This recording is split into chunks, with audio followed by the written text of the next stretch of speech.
Howdy, partners. Welcome to Wasted Wagons. This is the rootinest, tootinest show this side of the Mississippi. This podcast is 10 pounds of crazy in a 5-pound sack. So butter me up and call me a biscuit, because you'll be as surprised as me to see what this posse of banditos has in store for you tonight. Yeah! Woo! Woo! Everybody, we got a good show tonight. We are talking about Saints football. Also, our top 5 later on. Will be television shows, our top 5 television shows. Television shows. I think we're going to discuss a little bit about college football too, right? So let's get on with the show, fellas. By the way, when you said it was 10 pounds of crazy and a 5-pound sack, were you talking about a nut sack, Mike? I don't know. I don't know what I was talking about. I think he underestimated that 10 pounds of crazy. We are crazy in the show. All kinds of sacks. Very crazy. So, guys, most of us are in good moods right now. I mean, I know based upon how your fantasy team did might have something else to do with that, but we're all Saints fans in this room. And guess what? The Saints are 1-0. 1-0. 1 and fucking oh. And that's with without Sean Payton, without Drew Brees, Without Alvin Kamara. without Alvin Kamara. Gosh. We did have Michael Thomas on the field. This is going to be a good season. We did see a Michael Thomas sighting. But guess what? Michael Thomas, not only took a back seat to Chris Olave, which he started to do last year, but he took almost like a third seat to Rashid Shaheed. Raheed Shaheed was kind of the guy that saved the game. Travis, can you say Raheed Shaheed 10 times fast? Raheed Shaheed, Raheed Shaheed, Raheed Shaheed, Raheed Shaheed, Raheed Shaheed, Raheed Shaheed, Raheed Shaheed, Raheed Shaheed. He was probably, for me, like the star of the game. Like, honestly, especially when he fumbled the open kick. The fumble of the open kick was like, oh, that's going to be a great start. But the plays that he made and that big catch he had in the fourth quarter when they were trying to ice the game out, great throw by Carr, but hell of a catch to control it, stay in bounds like that. Well, coming down with the ball like that, that was a big, that was a huge play. Yeah. I mean, look, I think when that game started, we were just like, oh, geez, this is like another typical Saints season. We're going to start the season with a turnover. Raheed Shaheed gets his opportunity to be the kickoff returner and the number 3 receiver, and it looks like he was off to a slow start with that. But man, that end of the game, fourth quarter catch that really sealed the victory for us. I think we're all looking at Raheed Shaheed in a different light. It was, I think, definitely more yardage than Michael Thomas. I don't know if as many receptions, but it was very close. And look, he may be surpassing Michael Thomas as his number 2 receiver. It was definitely a great game, but one of the highlights for me was watching that block punt by Zach Bunn. Yep. Bun? Is that how you say it?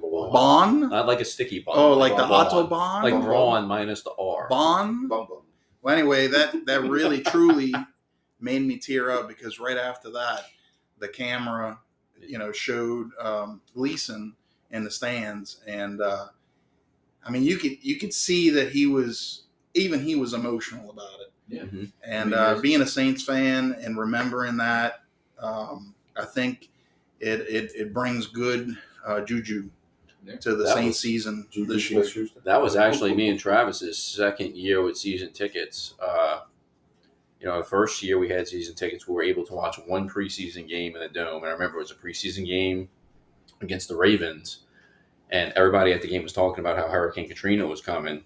And, I'm just thinking like, oh, we've been through so many hurricanes before. It's going to be no big deal. We'll sit it out and it'll be like back to normal within a week, So we actually only got to go to the Dome for one preseason game. Then the rest of the games were at Tiger Stadium in Baton Rouge, which, overall was a pretty miserable experience being in that area. Speaking of that, did you see the LSU game Saturday? No, you didn't. But it sucked. They actually won, but did they? How they many? Won by like only 60 62 or something like that. They won by 62. I just 72 there 10. was no money line on betting because everyone knew they were going to win. Yeah. It's like, by how much? Okay. But Mike, you don't sound like you were that thrilled with LSU's performance. I mean, no. Did you want it to be 100? Look, Grambling after I don't know, the first quarter, I would say. They just kind of gave up, and you could tell they gave up. And then LSU was just driving up the score for no reason whatsoever. Yeah, look, and Todd and I keep it no secret that we're not the biggest LSU fans by any stretch, but it was almost like Brian Kelly was trying to make up for something, by driving up the score to 70 points. You could tell based on what his first and look, loss to Florida State. Unlike y'all, I do. I started watching college, football more, and at the household, the kids cheer on for LSU and stuff like that. And so I do want them to win. Don't get me wrong. It's just, I don't know. It was just nonsensical, really, just to drive up the score that much on this other team that's also a home team. It's just poor sportsmanship. They had that every year where they play Troy or some team that they, that they're going to just hammer. All the schools do that. They didn't change their position. They're still 14 overall. So. Yeah. Because it's like, you put up 100 on some no-name school. We don't think you're better or worse than you were last week. So. True. Y'all think we should get rid of those games? I mean, you just think it's a good warm-up for the smaller schools? It's like they make money off of it. So the smaller schools actually volunteer to play at bigger schools. I don't think you'll ever get rid of it because these bigger schools, they need what's called a filler game to start their season to get some work in before they run into their conference. And like I said, it's mutually beneficial for both sides. The smaller schools get a lot of money to come play those games. The bigger schools get a safer opponent, unless you're like App State, Michigan from years ago. You get a safer game that you should win. Right. To help your first week of the season get all the rust out from camp and everything like that. So I don't think you'll ever see it go away because they're too valuable for your win-loss record and for what your ultimate goal is. Now, kudos to schools that will schedule tougher games like Florida Florida State playing A&M, LSU playing Florida State the week before. It's good to see some of those, but you're never going to get rid of those. Yeah. I threw out Troy, but did LSU lose to Troy? Yeah. I think they did, yeah. You know what? Since we're talking about LSU, we could kind of shift over to the other, I guess, bigger football program in the state of Louisiana, college football program, is Tulane. And Tulane really did hold their own against Ole Miss yesterday. Yeah, they were winning for a while. Had Chris Pratt, their starting quarterback, played, I really feel like it could have been a different outcome. I think they might have actually came out on top. Too. Who would have missed on defense? Another big guy. Yeah, they another starter. Yeah, they were winning. What? They were up by 10. Half the game. It was right? like 17 something. I think it was tied at the end of the fourth quarter. Ole Miss took a it was 17-7 a while. And then they kind of busted it open on turnovers in the fourth quarter. But without their quarterback, man, they did a hell of a job. Really. Yeah, like I said, if Pratt it was a sellout too for Newman Stadium. It was a sellout here. If Pratt would have played, it would have been a nice upset for Lane Kiffin to go home with. They said it was Tulane's first time hosting a ranked SEC opponent. I don't know if it was just SEC or ranked altogether. Now, Travis was at that game, and he said it was the biggest crowd he's ever seen at that stadium. And I could even speak. I went to, our friend Josh had season tickets. He usually asks one of us to go with him during the day games. And even last year when they were good, the student section still wasn't really packed. Yeah. For a team that was actually really, really good, it was hard to, Tulane is not necessarily known to be a big football school, so it's like nice little stadium that they have that kind of meets the, I guess, the size of the fan base that shows up. Yeah, it was like 30,000 or something that fits in as there. good as it were last year, it still wasn't like full. Right. So I mean, even towards the end of last season, it was probably like the biggest I had seen it. And then Travis sent the picture yesterday when he was at the game, and it was definitely larger than what it has been in the past. So, and speaking of talking about the small schools, it seems like not that long ago, Tulane did a 2-year thing with Ohio State. I think it was. They went up, played Ohio State one year. Ohio State came here. It was like, why is Ohio State coming to Louisiana to play Tulane? And look, we talk about those filler or cupcake matchups. I'm wondering if Ole Miss, originally thought Tulane was going to be one of those. I know Tulane had a good season last year and defeated USC in the bowl game, but you got to wonder. Caleb Williams is crying about bitch.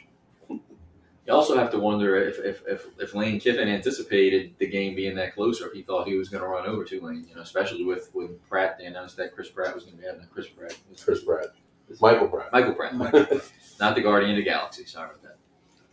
You can tell Tulane is investing a lot more in the last couple of years into their football program, and they're getting better. They get a lot more talent coming. They're not going to be a cupcake kind of game for people anymore. I imagine maybe they'll schedule more games against more nationally known teams, whether they're ranked 20 or 24 or not ranked at all, but just more name brand programs that you've heard of before, they'll probably start doing that because however their season plays out, they're becoming a bigger name, even though they're in a smaller conference. So I'd imagine some schools who might want to like schedule Tulane will probably have to maybe rethink a little bit. Like, hey, are we sure this is the cupcake, easy win that we thought we were going to get when we scheduled? Because now two big wins over marquee names, that's going to do a lot to help them out in recruiting and give other schools pause. But hey, maybe we may not want to schedule Tulane week 1, week 2 of our season before we get to our conference stuff because hey, this program is actually playing well and is a formidable opponent for us like that. Maybe you want to take it a little easier, like a McNeese State, who Florida beat up on. Based on their uniforms and everything, like the light blue jerseys and the Angry Wave or whatever it's called on the helmets. And it's like they don't look like your dad's Tulane anymore.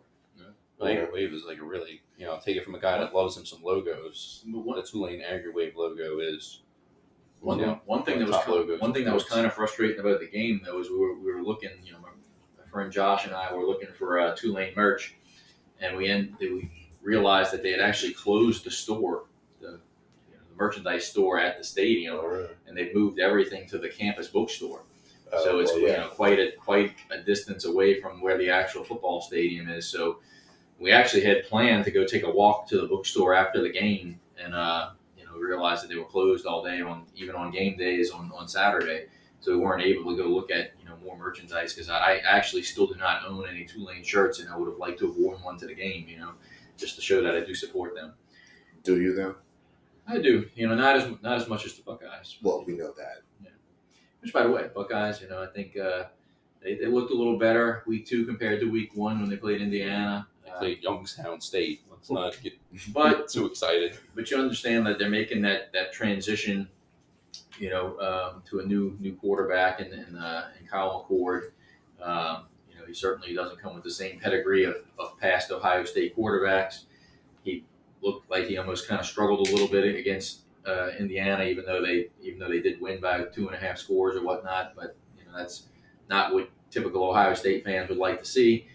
He looked like he had a much better performance against Youngstown State, and I know that my personal favorite coach was actually in the building. And that was Jim Tressel.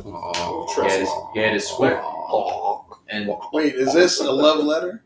A love letter. Do you want to pin a love letter to Jim Tressel? Not quite, but I will say that I thought it was very classy of him. I think he's now. I think he's up in administration at Youngstown State. He's no longer coaching the football team. He's not. Isn't he the AD? He's either AD or I said something up in their administration at the college, and he wore a sweater vest out there just in his typical style, and he had one side with the Ohio State logo and one side with the Youngstown State logo. I thought that was very classy of him because he's actually the president. He's the president of Youngstown State University. By the way, for your viewers out here, if you would like to see a picture of that, it is on our Twitter page. We went ahead and posted that. So go take a look at that. The sweater vest or Travis's little memorabilia. All the above. All the above. All the above. But also remember, like and subscribe. And look, that I think that post on the Twitter page has actually got the most attention of anything we've posted so far. So, go Bucks. I have mixed feelings about that, but whatever. If that gets us traction, so be it. That's okay. I could post something Florida. I mean, the Swamp Kings documentary was very, very mediocre, but I wouldn't even say mediocre. I think it was pretty terrible. Since we're on that topic, though, what were your opinions on that? Why was it so terrible?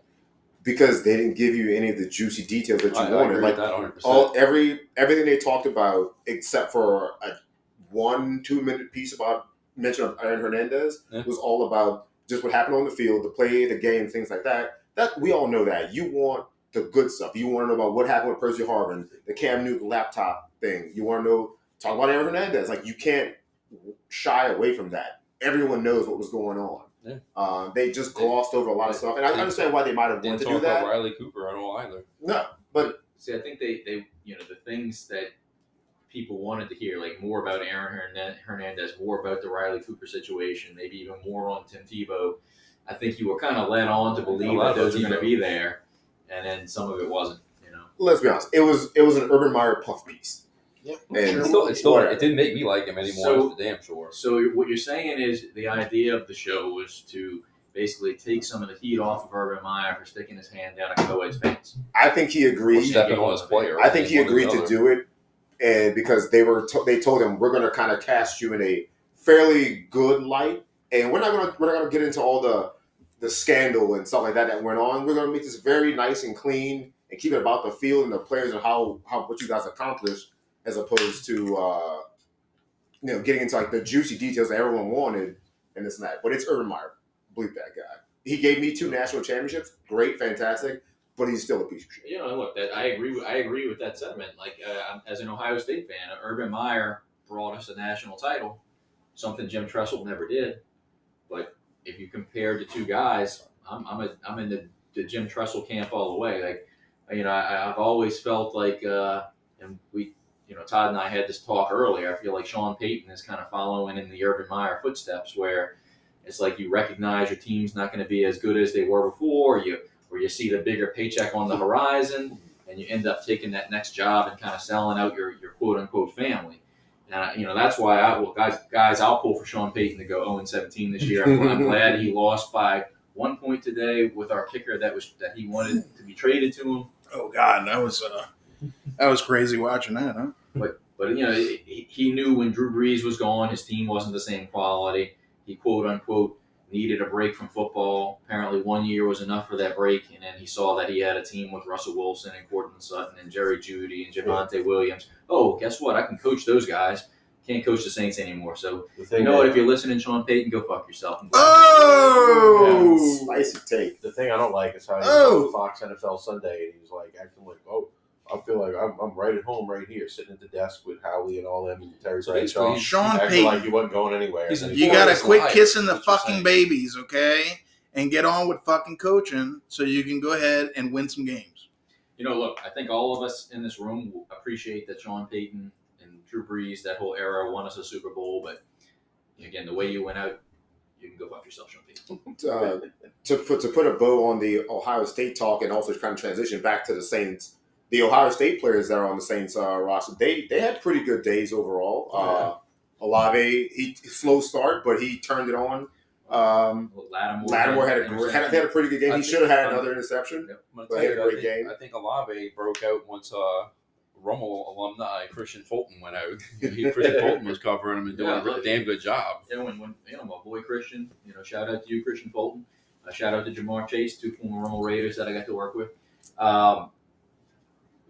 Christian was as Todd mentioned, was doing a great job on Chris Olave early in the game, and you saw when he got hurt, all of a sudden Olave got exploded. Went for 8 catches for 112 yards or something like that. So he was getting kind of shut down very early, but then he found his way open once Christian left the game. So How about Chase Fulton, next guest on our show? hey, Make it happen, Travis. They're going to fly in. You apparently have connections. Make it happen. Look, if you Travis guys has to get it done. Hey, if you guys watch our show, No pressure. know that the Rummel community and Mr. Olivier is very proud of what y'all accomplished. But you know what? Yeah, y'all are definitely more than welcome to be guests on our show. I'm tired of all this Rumble talk. Back to the game, all right? There were a lot of good things I saw and some things that I was like very meh about. The O-line was not that great today. Todd, why don't you point out to us what your least favorite part of today's game was? Or the least favorite player With of the today's Saints, game? right? Was With it Saints. Was it Trevor Penning? It was Trevor Penning. Penning. I mean, okay, I'm gonna speak out. I posted this on the Twitter page early on when Calvin Throckmorton was released by the Saints early on. I mean, I thought, What a name. first off, yes, Throckmorton is Calvin one Throckmorton. badass fucking name, but the dude was a really, really solid offensive lineman. I mean, he filled in last year as a starter and did everything we could have asked him to do. And then, this year we just released him out of nowhere, and that was probably, I think, the biggest surprise. I think that was the biggest surprise that we had of the cuts in preseason. But to know that he was released and picked up by the fucking Panthers, is that right? He was the Panthers. Panthers, Panthers, Panthers. And now we keeping Trevor Penning on our line. Not only keeping him, but he's starting and he's getting absolutely abused. I mean, he couldn't block anybody today. No, he couldn't. Is he still having the locker room issue where he's pissing off other players in the locker room, like when they first drafted him or whatever? I don't know. I haven't heard that be an issue in a while. I know he plays with some tenacity. He's almost like Kyle Turley Jr., if you guys will remember Kyle Turley. So far, he don't look as good as Turley. Trevor Penning was getting beat by Arden Key, speaking of LSU, who's like 80 pounds lighter than him, was getting owned by Arden Key all day long. Wow. So, look, I agree wholeheartedly with Todd on that. I think if you picked one player that really stood out as the guy who could have blown this game, I mean, it was like every time you see it. Look, Todd and I had. Certainly wasn't Blake Groupie. Todd and I had. Too early for that. Todd and I have Jamal Williams on our fantasy team, and it looked like every time he didn't break. Let's be honest, he didn't break any holes. I'm hoping for better things of him moving forward through Kamara's suspension. But every time he ran on Penning's side, I mean, it was a lost cause. The defensive line was coming through the line, and he had no prayer. I think Tennessee has a pretty decent defensive front. they're They're an okay front team. They have a decent front. Good So I expected maybe a little bit of challenge with that. Plus, it's first game with Carr there. Carr was all right. I don't. Yeah. He His had that his one stats, pick. Well, but his stats ended up looking a hell of a lot better than the way I felt like he played. I agree. Yeah, but he was under pressure every snap. I agree. And Yeah, that I mean, pocket you was can't really closing judge on him. fast. No, I'm not You can't judging judge him. I mean, you can't judge him this game. You know, let him play 3 or 4 more games and be like, okay, well. But I'm not judging. I'm just saying, like he was solid. He was fine. Nothing. First week, I expected some of that to happen. I'd like to see how he looks. Let's say week 10, Absolutely. with more time with those 3 receivers. I love that receiving core that we have. I'm not going to say they're like a top 2, 3, 4, 5 wide receiving core, but I think they're very, very He deadly. cracked 300 yards today. I mean, we can't ask him much more than that. And let's not forget that the guy we all kind of most of us talked about when we said the key of training camp, or who was the shining star of training camp. A.T. Perry was inactive today. Yep. So you still got a guy like A.T. Perry on this receiving core who didn't even dress today. The funny thing is, most of our 2023 draft class was inactive today. Isaiah Foskey, Nick Soldiberry, Nick Soldiberry, the offensive lineman we got from Old Dominion. Mm-hmm. Yeah. A.T. Perry, all of them were inactive. Breezy was in there. You got Yeah, Saxon Breezy was there. there. Is it Breezy or Bressy? Kendra Miller was also inactive. Yeah. It was Brissett. I thought it was Brissett too. Breezy, Bressy, Bressay. Okay. If you're listening, Brian Brissett, Yes, please give us a shout out. And let us know. Wasted Wagons. let us know how to really say your name. If you want to be a guest on the show, just Let Just us know. Like and subscribe. Just take your ticket in line after Jamar Chase and Christian Fulton. Hey, real quick, we didn't discuss this, but what are we drinking today? I mean, that's very important. Yeah. We all need to know. Beer. Oh, well, I'll Travis. go ahead and start us off. This is probably my favorite time of the year for beer, as Oktoberfest are approaching, which is, by the way, we have to coordinate our dates so we all can go. I have the, again, Hammond's Own Gnarly Barley Oktoberfest. And it's very delicious. Very nice. What kind of koozie you got there? Never mind. Redacted. No comment. Next, No Sean, comment. what are you It's drinking? just a black koozie, mate. Why's it got to be black? Before I finish with my gnarly barley talk, I'd like to just say that it's right. It's a good Oktoberfest, right up there with Paulana Oktoberfest, which I also have in the fridge, and I'll probably drink one of those before the show's over. How about you, Sean? Nothing special here. I'm drinking Corona Premier again, basically because I bought a 12-pack cold for a meeting the other night, and I drank one or two of the 3 beers of the pack that were drank. And I bought a second pack for myself. And yeah, so I have a ton of Corona Premier left over. It's a good beer. It's easy drinking, so it'll be gone pretty quick. Thank God it's not a Modelo. Whoa!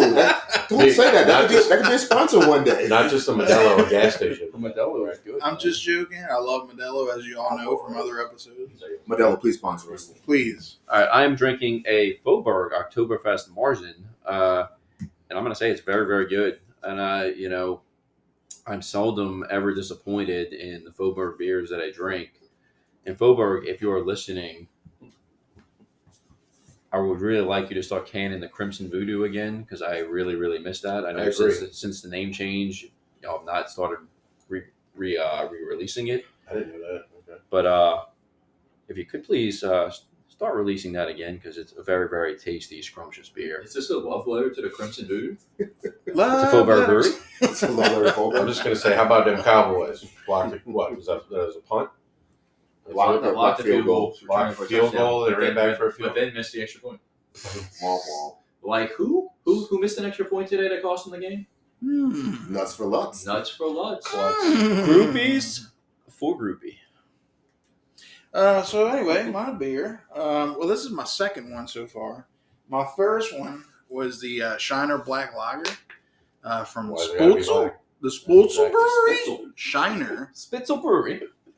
in Texas, or I like some how my special. people would like to say, Road Tejas. And then what I'm drinking now is the Rally Cap from Baton Rouge. It's the Ambush American Amber Ale. It's really good. Mike, while you were watching the LSU game, what did you refer to Rally Cap Brewing as? The best thing to come out of Baton Rouge Saturday night. I did not get a lot of likes on that one. Okay, I just got to say, I did not get a lot of likes. Shots I fired thoroughly at Baton enjoyed it. Rouge. Wow. Rude. I Patrick? currently I'm sipping on a Red Bull and vodka, which I know complete change of pace for what I normally do. But I had a drink already made from home. What kind of beer is that? It's not. Yeah, I'm not a vodka guy, but I had a Red Bull. There was vodka. I made a Red Bull and vodka just because. Why not? Why not? I will be switching to JT Mellick whiskey, which JT Mellick, they're out around from the Lafayette area, so they're pretty local. It's a rice-based whiskey, which is pretty different from most things you'll see on the market, but it's very, very good. I like to support local, and they're also one of our vendor partners, so I'll always give a shout out to them because it's a good thing. Maybe they could sponsor us one day. JT Mellick, Richard, I know you're listening. Well, you're probably not, but if you are listening, Richard, I need please sponsorship. listen. We need your sponsorship. We need it bad. So, What are we taking shots of? we got to take a shot right now? No, we'll take a shot at some point, but I don't know what we're shooting. But We got to shoot something. we'll figure that out later. What? We'll find something. All right. We'll find something. Overall, first week of second season was pretty good. Would have liked to see maybe a few more points on the board, but I'll take it. Trivia question: where did Rashid Shaheed go to college? I'm going to fail this one. I don't know. Mike, no I think it idea. was a small school, huh? I had to Google it. Weber State, Yeah. Oh, that's where Damian Lillard played ball. in the good old state of Utah.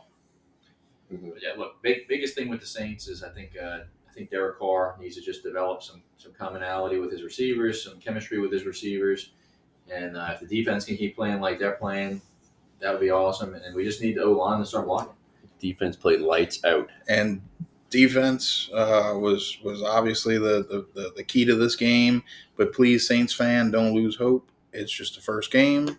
I think once Carr starts playing with everybody, he's going to get used to his receivers and his, the rest of the Chemistry. offense around, and One just thing I develop do- chemistry. One thing I Absolutely. do have to point out, I liked when Carr took that blow to the head by that guy that I was thinking was like targeting. He should have gotten ejected. Got a foul on him. The guy that kind of like clotheslined him in the head. Carr went over and like fist bumped him and shook his hand and like forgave the guy like right after that play. He Derek didn't, Carr he didn't hold any grudge or anything.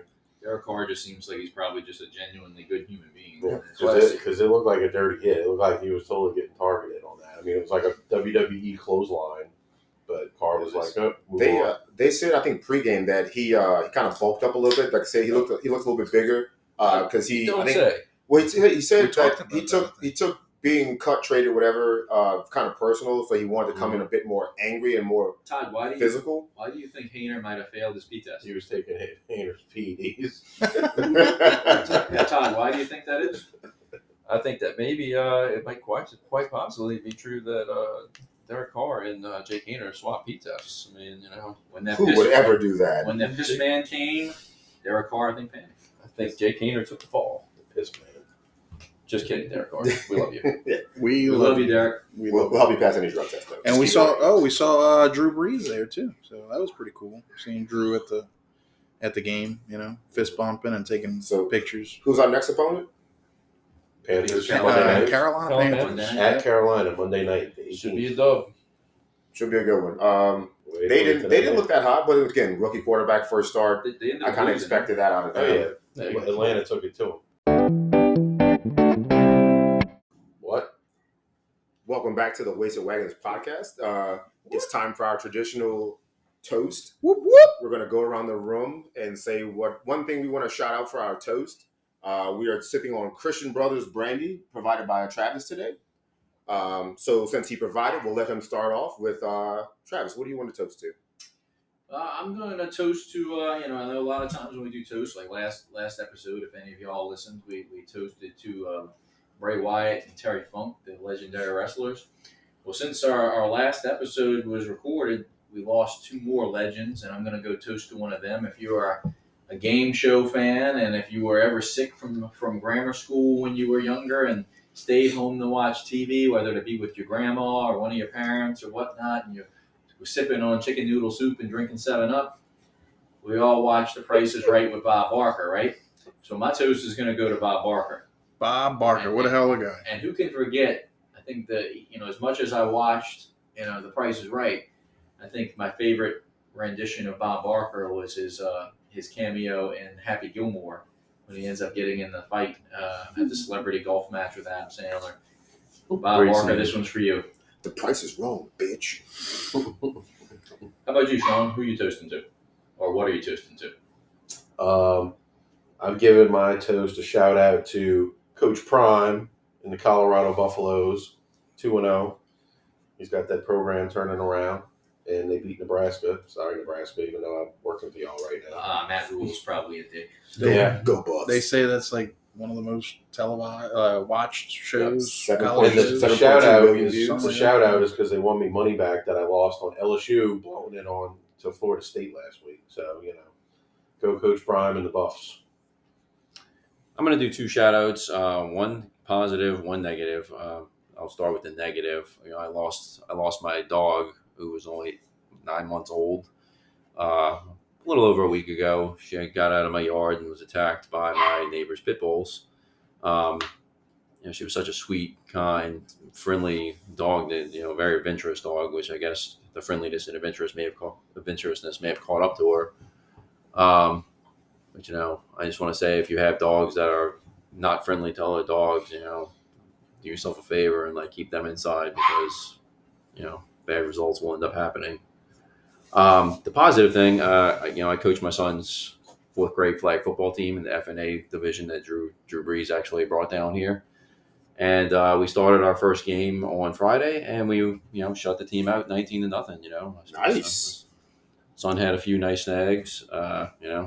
Overall, we played great on both sides of the ball. So shout out to the 4th grade FNA Badgers. Good job. Go Badgers. 19, Congratulations. Couple Congrats. of extra points, 19. I wish the team I coached won. We actually got Good job, Carson. It was actually two, Okay. a 2-point conversion and a 1-point conversion that we missed. But my son did catch one of the one. Clean that up. You'll get that cleaned up for next week. Early season.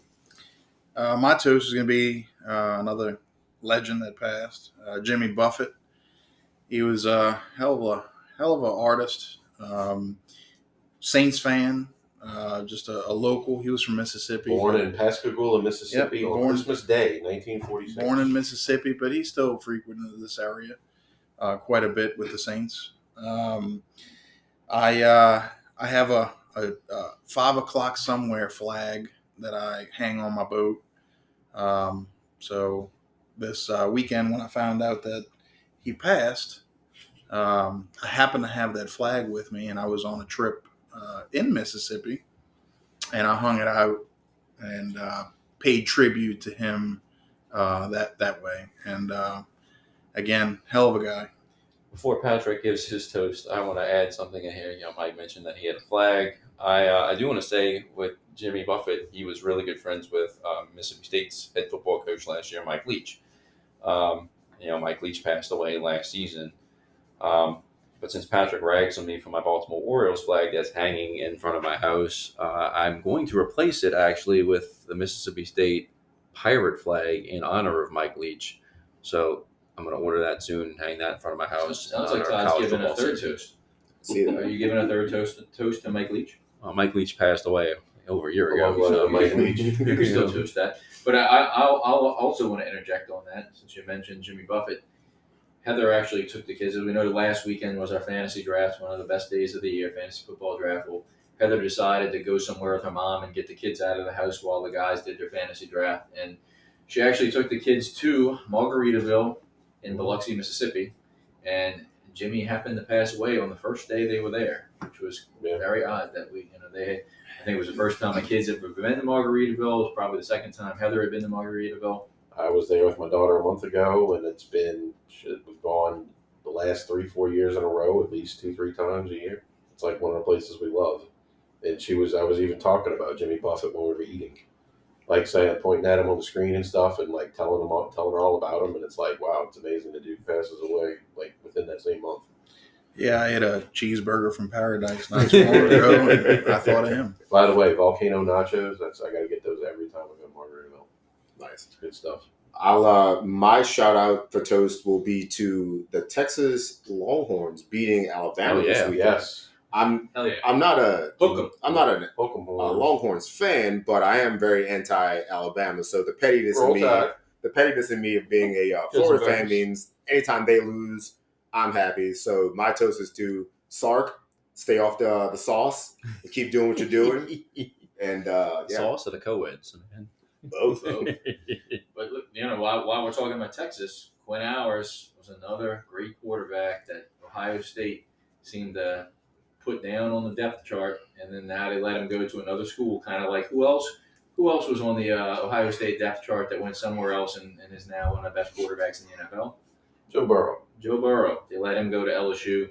Quinn Ewers now having a great season so far at Texas. A love letter to backup quarterbacks at Ohio State. This whole podcast is turning into a love letter to Ohio State. You notice that, huh? Every time it comes back to Ohio State. Burrow. How about a love letter to Jalen Hurts, who got screwed over by Alabama, and now he's one of the best quarterbacks in the league. But then I guess Tua is a good quarterback too. But Anyway, glasses up. Let's do this toast. Cheers, gentlemen. Cheers. Cheers. Cheers. Don't spill. Christian Brothers brandy. Let's see. I'll have another brandy. Solid. I can get down with that. Oh, that was very good. Travis doesn't seem to like it as much. That is very good. But yeah, Texas took down Bama this weekend. That one tasted like straight rubbing alcohol. No. I don't know about y'all. Yeah, that one tasted like straight rubbing alcohol. Staying on college football for a second, we have our first ever guest on the podcast, a special guest actually. We've got Travis's son Carson, who's going to Carson. How old are you? 11. 11. And he wanted to jump in. He's been listening on our podcast, sitting with us today. We figure we want to give him a few minutes to talk about something. What do you want to talk about? What do you want to do a non-alcoholic toast to? Fantasy football. How many fantasy football leagues are you in? 1. Okay. And how's your team doing? We lost today because of Justin Jefferson. Oh no. But okay, so who do you want to toast though? What was good about your fantasy team that you want to give a shout out to? Tua going over 400 yards.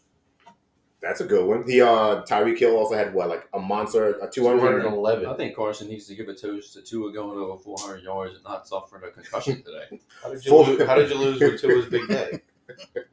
Playing against Justin Jefferson. Mm-hmm. Oh, that sucks. That's a rough one. You throw for 400. Tyreek Hill had a monster 2 touchdowns, 200-yard receiving day, and they won the game, but they didn't help Carson win his fantasy league today. I think if Saquon Barkley happens to turn things around here and Tony Pollard leaves the game with an injury and scores no more points, Carson might be able to win. I think he's down by like 20 right now, but the guy he's playing's got Tony Pollard and he's got Saquon, so we just need a huge Saquon finish and Tony Pollard to leave the game hurt. We're pulling for you and your fantasy team. I haven't looked at a lot of my teams today to see how my teams are doing, but it's week 1. I'm probably getting screwed over by somebody or everybody. Who knows? Because it's fantasy football. Carson, would you like to say who your unique favorite player is right now in professional football? George Pickens for the Steelers. George Pickens for the Pittsburgh Steelers. Why is that, Carson? Because he went to Georgia. Are you a Georgia fan? Yes. Yes, you are. I walked in and I saw your dog's jersey. Is Pickens on the back of that jersey? Mm-hmm. Yes, sir. Pretty tight little jersey he's I like got that there. jersey. It's got the Georgia dog collar on for the collar. I mean, it's a nice little jersey Carson's got. There was a lot of question marks when he bought that jersey because it was during Pickens' senior year when he spent most of the year hurt, recovering from a ACL tear, and he came back. I think his first game back was the bowl game, and he only had one big catch, but it was a big catch. It was like a 60-yard bomb in that bowl game. But yeah, very cool choice from him. He had a lot of criticism saying that George Pickens might not be a good pro because he's so injury prone. And it looks like he's panning out pretty well so far for the Steelers. Didn't have a big game today, but I think things are going to change throughout the season. So I've got a follow. I have a couple follow-up. Carson, you're born and raised in Louisiana. Are you an LSU fan at all? No. Only Georgia. How did you become a Georgia fan? I like their logo. The mascot looked cool too. Okay. And look, I know I can relate to that. When I grew up, and maybe he's obviously got my blood, but at the same point, I used to be a Cincinnati Bengals fan as a kid because of the fact that I loved their uniform. I still love their uniforms. The black and orange tiger stripe helmets, Boomer Esiason, and we mentioned this on one of our first shows. That Boomer Esiason was my I think second favorite player of all time. First was the first. I gave him the first. I gave Philip Rivers number 2. Yeah. But the logos are a big thing. Chief Wahoo is actually why I am a Cleveland Indians fan, which is now Cleveland Guardians. And coincidentally, Racist. Chief Wahoo. Something. No. Patrick looks like he's got something to say about this. I mean, I had something to say about everything, but Chief Wahoo no longer on the uniforms. But I did not sell out my team. I still support the Cleveland Guardians. They suck right now, and they're not going to make the playoffs because of crappy personnel moves. But anyway, yeah, so I think he's got a lot in me where he follows logos and whatnot to where he picks his favorite team. He's obviously a New Orleans Saints fan like all of us, but he does like the Georgia Bulldogs, and Go Dogs. he's a Cleveland Guardians fan with me. He also likes the Florida Panthers, though, because he likes their logo in hockey. I think he shifted a little bit back to the Kings last year like his father, but he still does like Florida as well. That's awesome, Carson. One thing I want to point out, though, what Travis said about those Bengal Tiger uniforms that the Bengals still wear today, and why Travis became a fan of them. Did y'all see the uniforms that Memphis was wearing this weekend? Yeah, I did not. It's almost like the Bengals, but it's the blue and white stripes. Yeah. Oh my lord! I've seen those before. They were a lot last year, I think, Those too. are Picture. Very, very cool. Some tight uniforms. Carson, do you think are the Dogs going to three-peat? Do you think Georgia's going to win the third straight championship? Yes, but also not. Here's a question I can have for Carson. Carson, who is your favorite Georgia Bulldog right now? Their tight end. So Carson likes Brock Bowers. He's a beast. And he'll be a first-round pick. I hope the Saints have a shot to get him. But my question to you, Carson, is why are you not liking their new quarterback? His name is Carson Beck. I don't know. He's no Stetson Bennett. Yes. Exactly. Well, there's only one. He's not 30 years old. Well, I was going to say there's only one Stetson Bennett, but no, there's 4 of them. You don't think Stetson Bennett was crushing them co-heads? Stetson Bennett probably had the pick of anything he wanted at that university. Or do you think he was attending parties kind of like American Pie and looking for the milks? Nah, maybe. You know who was probably definitely doing that? Everybody on the Florida team except for Tim Tebow. But guess what? They wouldn't tell you that in the Swamp Kings documentary because they wouldn't talk about any of the good stuff. Yeah. Stetson Bennett named after the classic cologne. Stetson. Stetson. That gets all the ladies, the $18 bottle at Kmart or wherever it comes from. So that's Sears. It's Sears. I used to know somebody that wore that, and I was like, oh my gosh, what is he wearing? The colognes back in the day were awful. Like, remember Cool Water? In Old English? I used to wear Safari. Todd like almost cried one Christmas because he wanted Safari so bad. That My shit. mom got me a knockoff brand from Walmart. It was called like Match, I think. It was like a $20 bottle. Smelled the same, but I was just pissed because I wanted the actual thing. And she eventually bought it for you, though, right? No, I never got it. But anyway, the smell of that stuff kind of gave me a headache. It was very strong. Now, Carson, one more thing before you leave the studio here is you're not an Ohio State fan like your dad. Thank you. But you do like other teams. You like the Los Angeles Kings. You like the Cleveland Guardians. You like the Saints. So I forgive you for that. But you do have a very good liking of one of their current players. Who is the Ohio State player that you really like right now? Marvin Harrison Jr.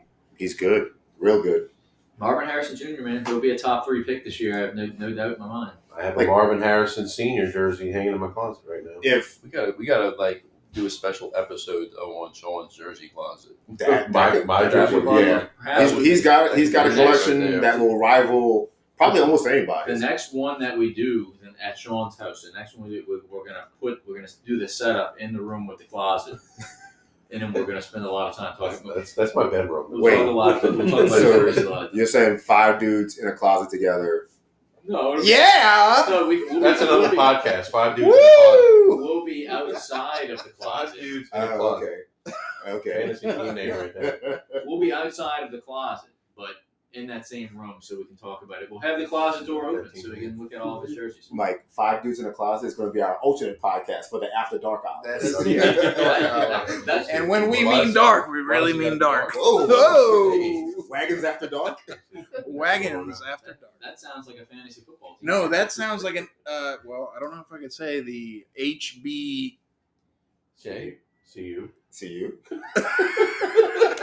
show late at night. HBO. HBO? Oh yeah, you said it. Okay. Yeah, I don't know if why we could can't- say that. Why can't you say HBO? Taxi I don't cab know. Well, confessions. it's Max now, but If- what was the show? Was If you're listening, we're looking for sponsors. Taxi Cab Cab Confessions? What was the other one? Was it Real Sex 17. Wait, we got to get Carson out the room before this gets going. What was it? Up All Night was the one from USA Network. Yeah. That was Those ones on HBO, they're always Yeah, like sure. Real Sex 17. It's like I didn't see 1 through 16. I don't know I why just they're missed always one and had two. such obscure numbers on. breaking news. Was that Tony Pollard with the touchdown? I don't know. The Cowboys are kicking the crap Who out was? of the Carson's Giants not happy right now. about that because Carson needed him to not do anything the rest of the game and needed Well, Saquon. CeeDee Lamb could have had a touchdown. I was a little. Yeah, Carson's CeeDee Lamb was fantasy right team above is going down in you flames, missed that just one. like all of my CeeDee teams Lamb are going had down one in right over his flames. fingertips before this. Well, thank you, Carson, for coming on the I don't show. know if it was a left. Thank you for being our first guest, dude. I Yes. love you. You did well. And You are a did very scholar good. and a gentleman. Now we're gonna continue talking about some adult things. So adult shows. you can see yourself out now. Oh, look at that proud dad moment as mom jumps in to bring him out the room. Get out of here. I don't know. You can see yourself out now. This is back to man talk. All right. So we just kind of finished up our toast. We left off talking with Patrick's. Shout out to the Texas College of Texas football team. Knocking Texas off Chainsaw Massacre. Nick Saban and the Alabama Crimson Tide.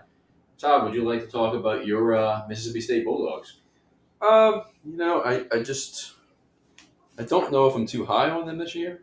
They handled Southeastern pretty good on week 1, but that's not really The mighty Southeastern Lions of the Louisiana. Lions of Southeastern Louisiana. Powerhouse. Our good program friend Brian Newman's alma mater, which, by the way, Can we talk about? Yeah, let's Yeah, talk let's about talk- Brian. let's Let's talk talk about about- Brian Newman let's for a talk second. about Brian Newman for a second. Newman, if you're listening, one, we still love you, but buddy, you were up to some shenanigans this weekend.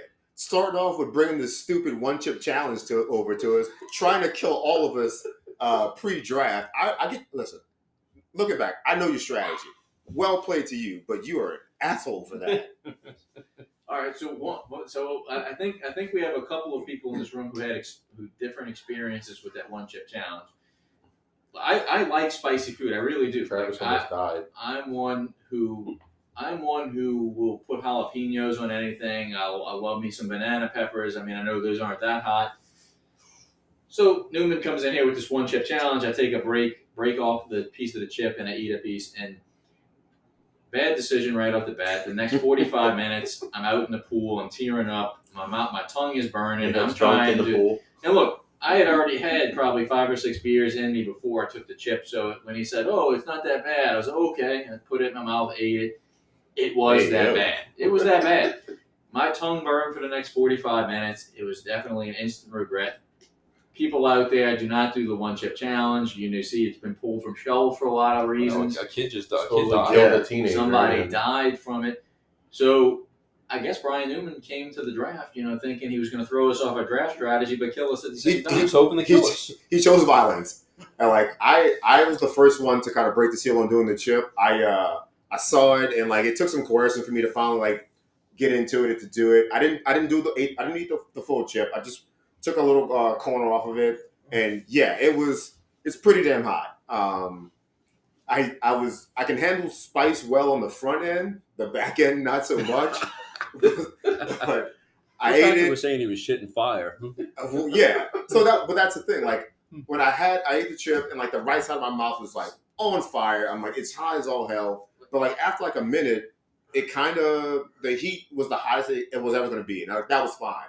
And it lasted for like another 5 minutes. So then I ended up talking Travis into it, and I'm like, hey man, it's bad, not that bad. You'll live it not knowing that he doesn't handle spice very well. Yeah.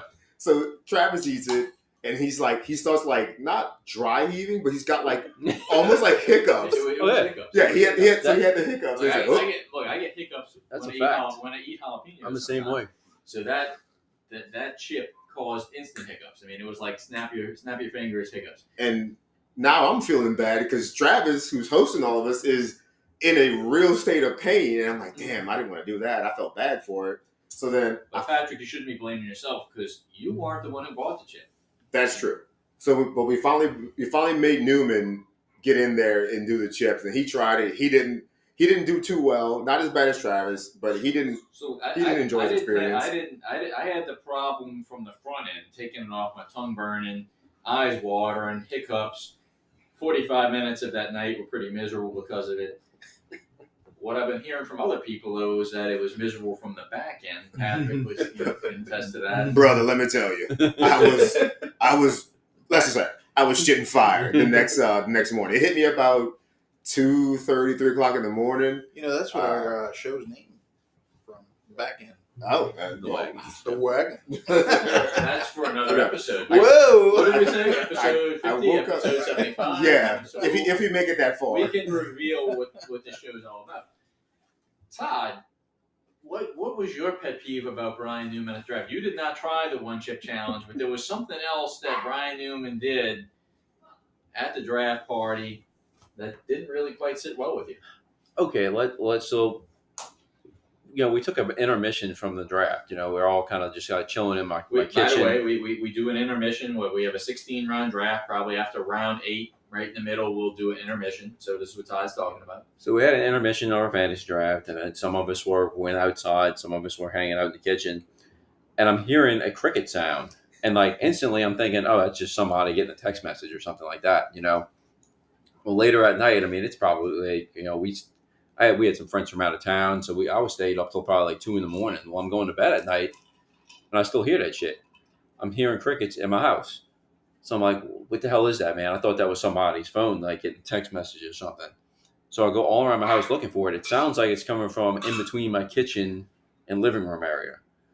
It sounds like it's around like, I have a little bar that's in between that kind of separates my kitchen and living room. And that's exactly where it sounds like it was, but I couldn't find where it was coming from. So I was like, I was too tired, man.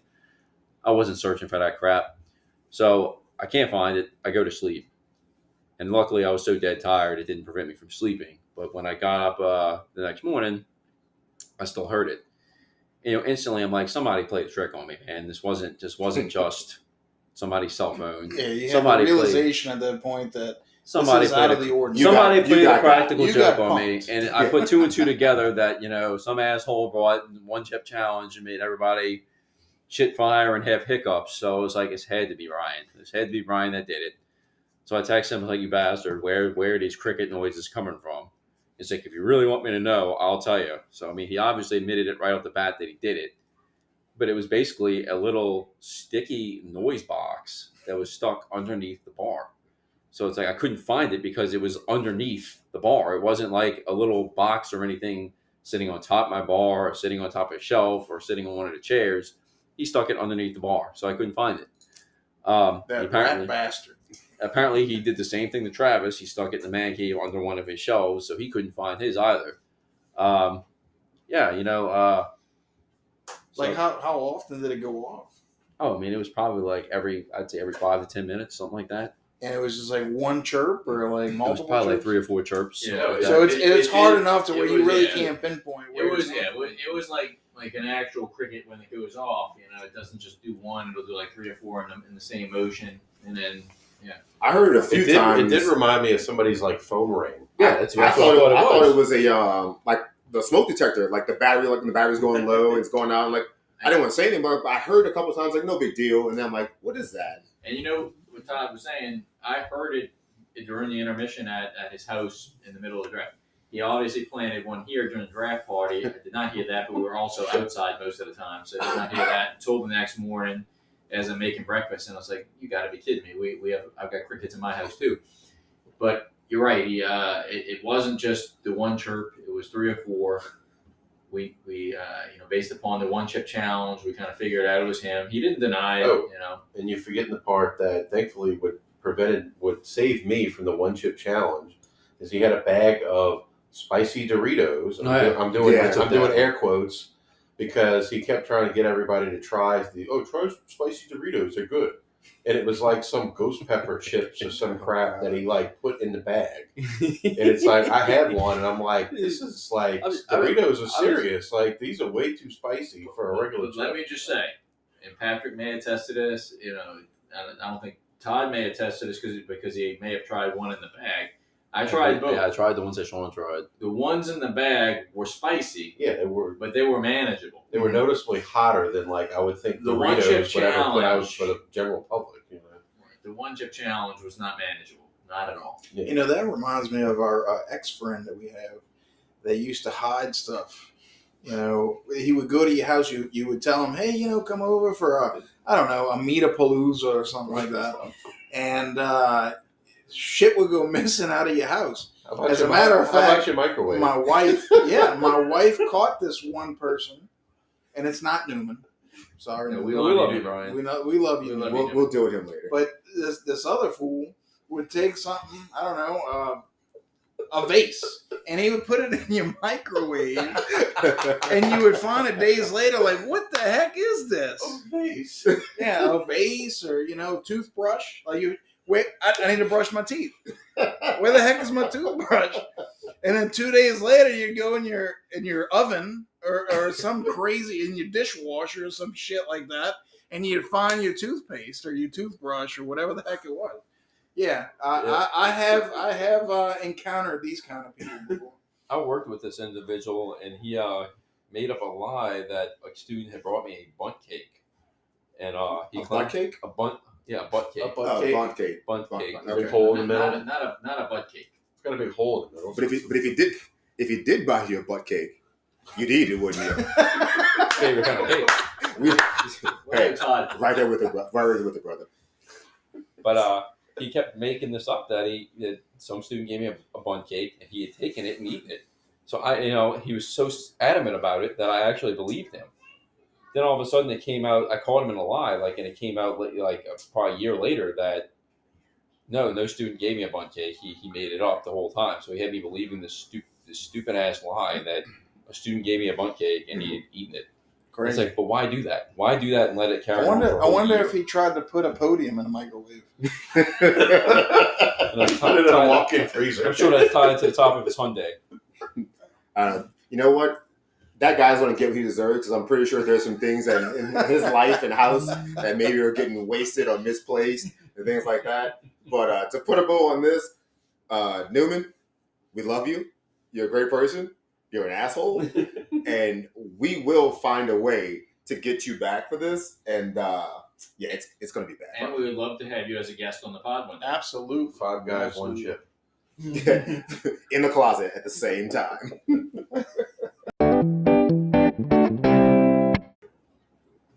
Welcome back to the podcast.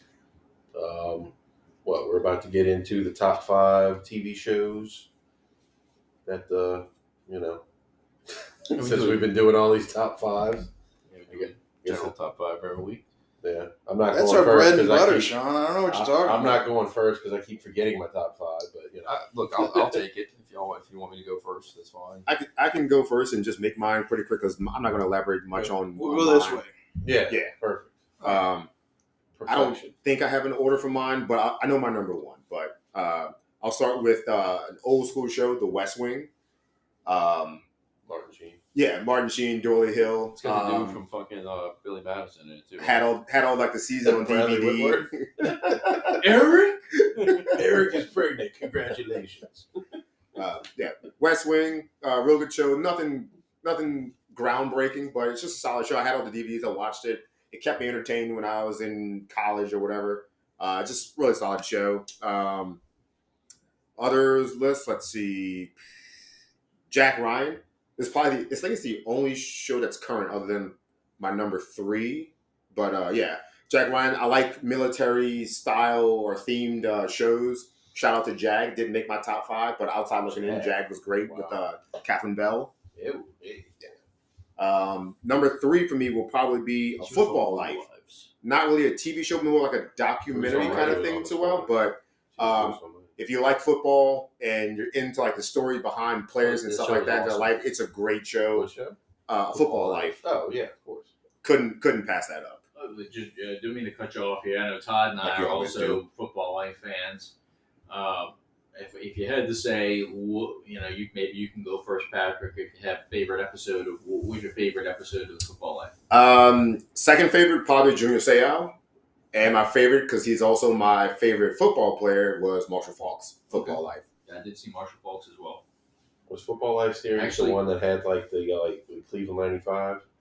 Yeah, Because that was one of my favorites. When they talked The about Kurt Warner episode is also really cool. the Browns moving. I actually have a quote from the Marshall Faulk Football Life hanging on my corkboard at work. I'll just send me a picture of that. We'll post it to the Twitter page Oh, yeah. and all our Send me that socials. All our socials. However, if I can say probably my favorite episode, and I didn't really like this guy as a player too much, but Curtis Martin. I thought Curtis Martin's Football Life was very good. He's my favorite Martin. Like I love my the favorite fact Martin. that I did. The guy just seems like a freaking genuine guy. He's actually like an artist in his free time. Mm-hmm. And like I don't know, his episodes just really kind of resonated with me, just in the fact that it was very interesting to see some of the things that he takes part in outside that he takes part in and took part in outside of football. Like I said, when he was a Jet and a Patriot, I wasn't even the biggest fan of Curtis Martin, but I thought his episode on Football Life was pretty damn awesome. That's the thing I like about the show is like you get all the on-field stuff, but they actually do a really good job of talking about them as just human beings and not just football players for your entertainment. Absolutely. You learn not like you're gonna like learn everything about their life or they're like you feel like you know them, but it's just a really cool look into their life and you get to see what they were about on air, off air, stuff like that with their family. Very humanizing, but also very entertaining show. Number 2 for me is probably House. Hugh Laurie is an amazing actor. He does his his American English accent is very, very good. But I modeled my life for a long time after House, being a sarcastic asshole with one-liners and just a very crotchety demeanor. That's kind of me. That show ran for probably 8 or 9 seasons. Yeah, it was out for a while. Yeah, his relationship with Cuddy and his best friend Wilson was great. Really entertaining, funny show. I see a lot of similarities in me and him just as his character, I guess. And number 1, thank you, Todd. Todd, what are you drinking right now? Faubourg Oktoberfest. Pea water. Attaboy. My number 1 show is Justified, starring Timothy Olyphant. Oh yeah. Super, super well written show. The dialogue, the storyline, the action, all incredible. I still rewatch the show all the time. Like I'll not watch new shows and just keep watching old episodes of that. They just did a spinoff. It's called Justified City Primeval with Timothy Olyphant, and him is now with an older teenage daughter. He's now in Detroit. Very, very compelling, good show. Very well written. It's just all on. I love everything about it. So those are my 5. Who wants to go next? Well, partners. Hold on a second. What did you say number 4 was? Jack Ryan. Okay. Yeah, I didn't miss that one. So What does that come on? It's on Amazon Prime. I was gonna say, Prime. 'cause I thought Jack Ryan were mostly movies, but did they have a TV series? Yeah, they have a TV show. I think the TV show spawned the movie. Maybe Okay. it's in the same mold of like a Tom Clancy movie novel kind of thing. What you got, Mike? Well, let's see here. No particular order, but this one's really high on my list. You never have a particular order. Yeah, Mike, what's up with that? Why don't you like the orders? It's a top I don't, five, but I you don't can't do want it in to order. box myself in to a certain Because list. When we did the top 5 football players, I think you said Dan Marino like at the 5 or 4 position. I think he would probably be higher on the absolutely, list. absolutely. So I just don't like to box myself in. But in this list, I could say this show here is pretty phenomenal. And it's Sons of Anarchy. I really like the show. Charlie Hunnam is a pretty pretty handsome fella. Travis Fimmel, one of them. He's a good actor. I love Gay? at the time. A love letter too. Yeah, Charlie Hunnam. Exactly. At the time, Humming for loves home. you. yes, I love you, Charlie Hunnam. I was watching it with my wife, and man, we started watching the show, and it it made me really into motorcycles and gangs and everything else. Not that I'm part of any of that. Not that I'm not in part. the gang? No, clear. not that I'm You're part of kidding me. any You're of not in the that. gang? What? But what's this about?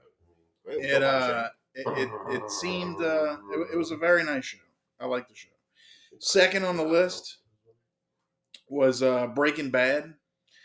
Oh man, that was a great show. It's probably one of the all-time best shows ever.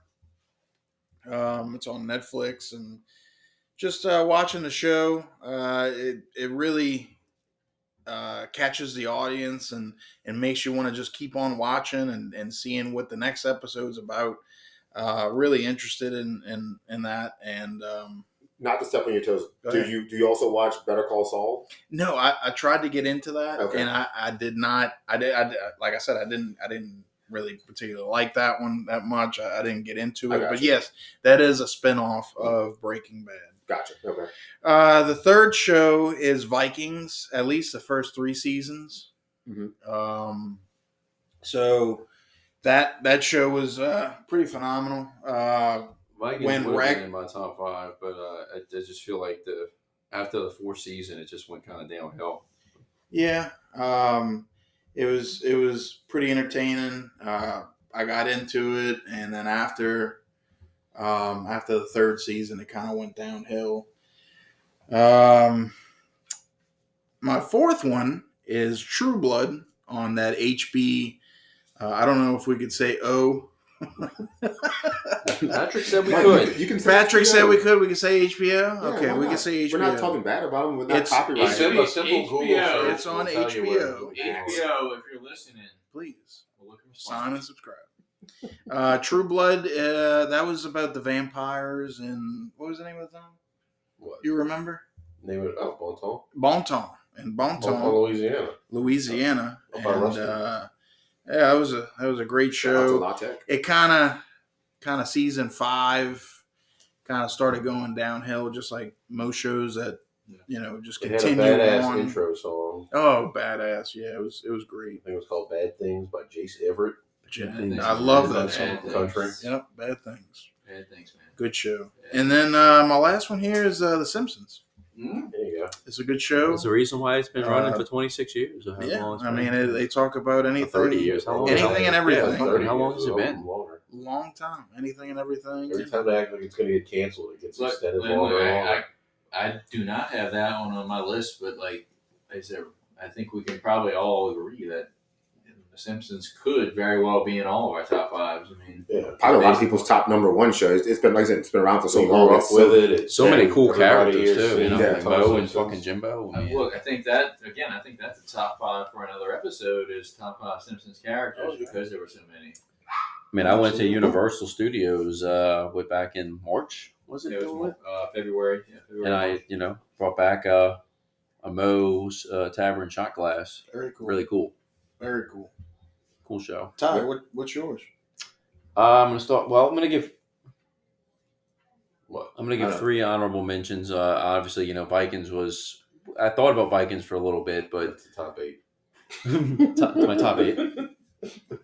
But like Vikings, I thought about adding in there, but like I said, after the fourth season, it kind of Went lost interest in downhill, it. yeah. You know, they killed the main character off. It just went downhill from there. Who was the main character? Ragnar Lothbrok, Who was he played by? Wagner. Travis Fimmel, who I find Strikingly looks handsome. strikingly handsome. He looks a lot like Charlie Hunnam. So Oh. Wait, did he go to Rumble too? But who's the poor No, he's- man's? Oh, okay. Who's the poor man's who? Charlie Wait, Hunnam is definitely. did he go to more than Ohio Travis State? Fimmel. What? No. I'm not an Ohio State fan. I'm just asking in general. Just asking questions. That's all. I want to know. Also, like I think Heels is probably like the best show currently on TV, but it's only in the second season. That's about, of course, the underground independent wrestling organization formed in Duffy, Georgia. Very, very good show, starring Alexander Ludwig from Vikings. And by the way, if I can interject here, You always. I do. have a subscription with Sling.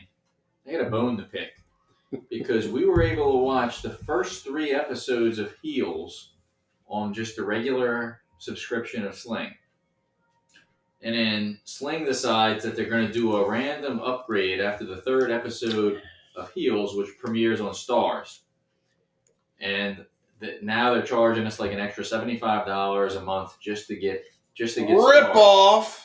So you know what, Sling? You can go fuck yourself. You got You rid of suck. You got rid of I tried to go watch the Fantasy Football Now show on ESPN. Guess what? You got rid of ESPN too. You know what, Sling? You can go fuck yourselves. You can take my subscription and shove it up your ass. Go fuck yourselves. I gotta find another way to watch to finish the 2nd season of Heels. So Sling, you suck. Sounds like you need YouTube TV.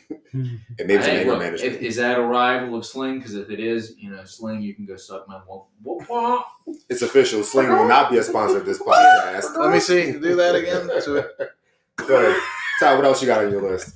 Well, the last honorable mention, I was going to say The Boys. I mean, that show is super based off a comic book. Playing with the boys. Super, super funny comic book And look, we're all adults in here. TV show. Are we? It's very, very adult show. Yep, definitely a mature-rated comic book show. If you're, if you're tempted to watch it with your child, don't. My son probably walked in on me numerous times watching it. He said his favorite character is Black Noir. Film noir. Why's it gotta be black? Why is he got to be black? But I'm pretty sure he's probably seen the scene where they actually go inside the penis at the very, very beginning. I think it was maybe season 2 or 3, where the first opening scene where they go inside the penis hole. Pretty sure Camden probably walked in on me while I was watching that. Go inside the penis hole.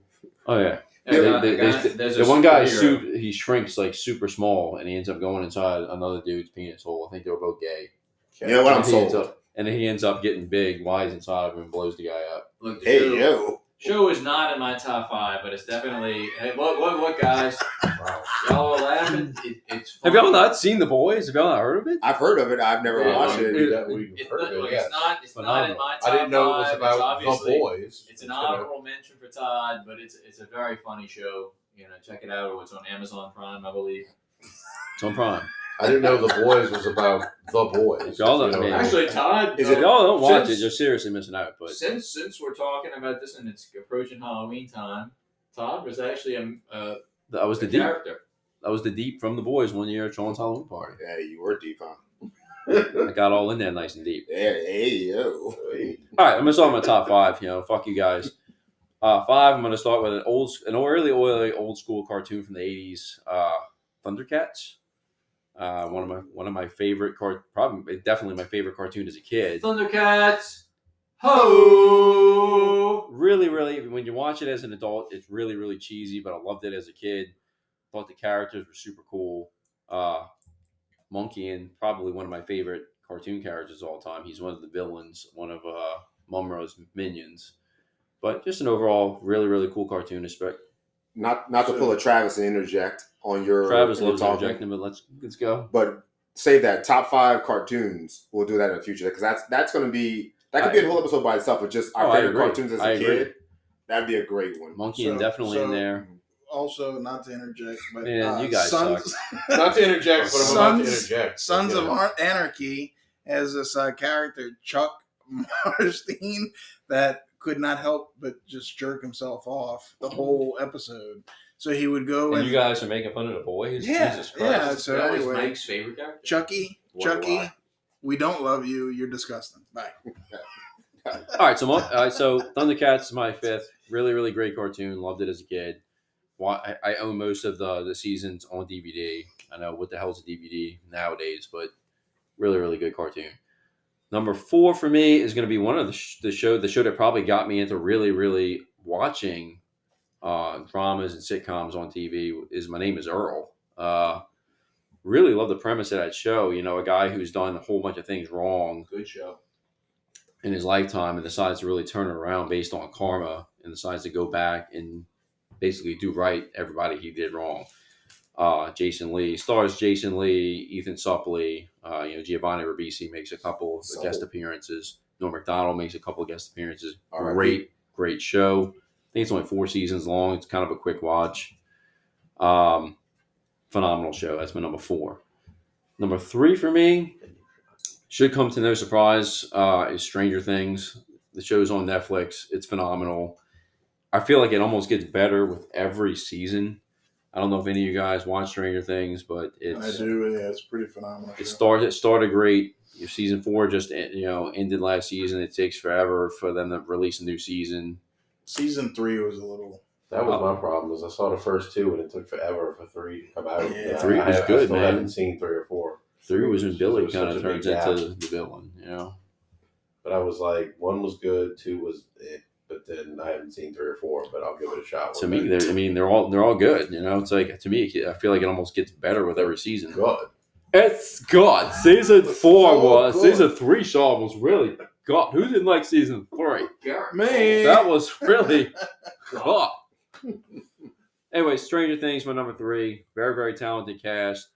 I know they're trying to keep these kids young, but I mean, if y'all keep waiting forever to release seasons, kids are going to be 30 years old by the time the show is actually done. Stranger Things comes in at 3. Number 2 for me is another cartoon, and I think it's probably definitely going to be in Sean's, maybe in Travis's top 5 as well, but number 2 is South Park. Of course. There's a reason why this show has lasted so long. I mean, if you look at the animation from the beginning to the animation now, the amount of just how good the animation is now compared to what it was back then, this shows you how much the show has expanded over the years. But what I really, really love about South Park is that they can take a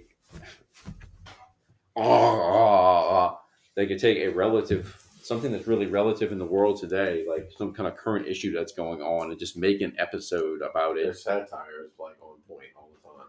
I mean, I remember just make the episode like the day of. It's like I remember when they had the election where Trump beat Hillary Clinton. They supposedly had made the episode that to where Hillary won, and when they found out Trump was won, ready to air. Yeah. When they found out Trump won, they had to hurry up and change it to make sure that they put Garrison as the winner, because Garrison was like the Trump character. It's phenomenal what they do, and it's so funny. They have so many cool characters on the show. Everything just stays fresh and relevant. Since we talked about Great show. Previous top 5s based upon Simpsons characters, we could probably also do this with South Park characters. Yeah. Very easily. All right, so my number 1. I I don't think my number 1 is really a surprise to anybody. I have a tattoo of it on my wrist from the UFO saying "I want to believe." I have the poster hanging in my office at work. My favorite show of all time is The X-Files. It is a phenomenal show. Agent Scully, Agent Mulder. They investigate all these. They're FBI agents that investigate all these what they call the X-Files, which are unsolved cases, basically mysterious unsolved cases. So I have a lot of love for things that are considered paranormal and things that are considered extraterrestrial, paranormal activity. And sure, the show follows a basic storyline, but there's also these random episodes that where Scully and Mulder investigate different things. Like they've had an episode about the Jersey Devil, one episode about the Mothman, and I love that kind of shit. I love supernatural stuff. So X-Files, number 1. If none of y'all have seen it, you probably should. And fuck you guys for interrupting me all the time. X-Files, my number 1. Who's interrupting who? You sound like a good love letter. A love letter to Agent Mulder. Agent Fox Mulder. Foxy. David Duchovny. Not Scully. You like Mulder over Scully. Before we finish the podcast, I'm going to go back to my top 5 and correct some things. But Travis, go ahead with yours. All right, so I'm gonna do the same thing. I'm gonna much like last episode, much like Todd did this episode. I'm gonna give a couple of honorable mentions. I'm gonna go ahead and combine these two because I think they kind of fall right into what Todd mentioned about Vikings. One of the things that got me into sitcoms was American Horror Story. American Horror Story was a great show. Episodes 1 through 3 were freaking great. This is an honorable mention. It's not my top 5. I don't think Hotel was really great. Coven House? Coven was great. Asylum was great. Murder House was great. Todd mentioned Hotel. Hotel was pretty good. The fourth season was Freak Show. In between Hotel and Coven, it was pretty You crappy. get past the Ghost with the dildos, and then look, after season 5, it really got kind of hard to watch, and then some of them get back in.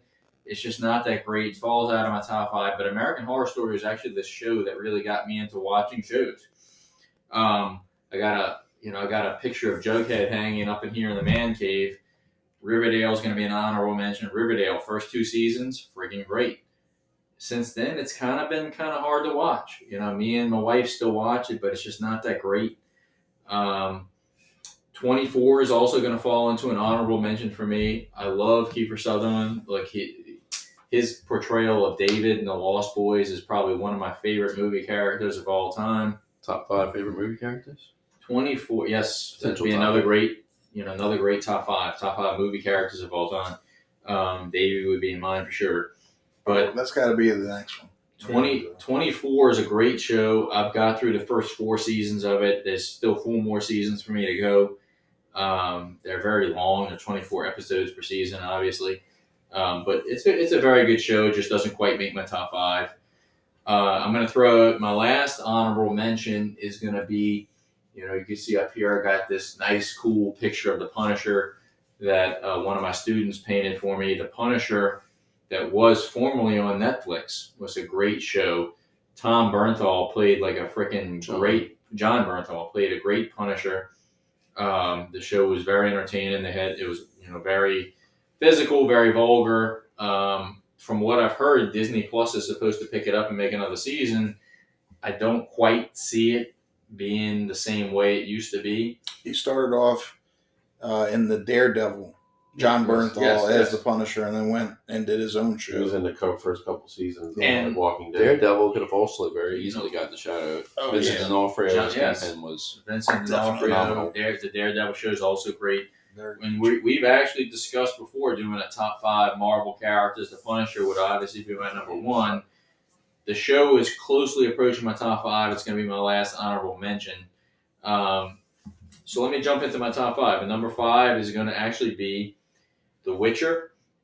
I just finished season 3 on Netflix with my wife. The unfortunate part of this is Henry Cavill is a freaking great character. Probably one of my favorite characters ever to play a character on a TV show. And the unfortunate news here is that Henry Cavill is going to be replaced on season 4 with Liam Hemsworth. Liam Hemsworth, not even the better Hemsworth brother. So I'm going to probably watch just to watch because I've already invested time in it and the show is great. But I just have a hard time seeing Liam Hemsworth playing a better Witcher than Henry Cavill. Look, Henry Cavill makes the show. Like, I don't know if any of y'all ever watched The Witcher. Yeah, good show. It is a great show. And I really do love it. Look forward to watching it. But, when season 3 ended, it leads right into season 4 to the point where it makes you want to watch more. But then, it's almost depressing at the same time because then you realize, Henry Cavill's not coming back. So that's a bummer. Number 4, I'm going to go cartoon here, and none of y'all have mentioned it yet. It used to come on Comedy Central. It was, Adam Sandler's buddy, John Lovitz, had his own show called The Critic. The Critic was a freaking awesome It was cartoon. a banger. Mike used to throw a no shave November party. One of the themes was 90s throwback. And I actually dressed as Jay Sherman from The Critic. as my character or as my costume for that Nobody party. knew who the hell you were. It was kind of like a lot of people didn't know who I was, but it was kind of like South Park before South Park, not quite as vulgar. But look, I used to love The Critic with John Lovitz. That was a good show. It was a great show. I still have all the DVDs from all the shows that they ever made. Didn't last very long, only a couple seasons. Number 3, and I'm surprised that Todd didn't even mention this one as an honorable mention, but my number 3 show is going to be Netflix's Umbrella Academy. Umbrella Academy is kind of taking the spin off of like the Marvel. It's good, but it's not like top 5 for me. I mean, It's good, but it's not It's good. his list. not God. It's not great. Well, Hey, this it's isn't your list anymore. This is his top This is five. my top 5. But he said it's as far as I didn't mention it. Like, I thought he would have mentioned as at least an honorable mention. But look, it kind of meets the Marvel universe / DC universe. It's kind of Netflix's I do own. like Diego. Diego was I was Yeah, him last year for that's Halloween. good. Actually, Diego Maradona.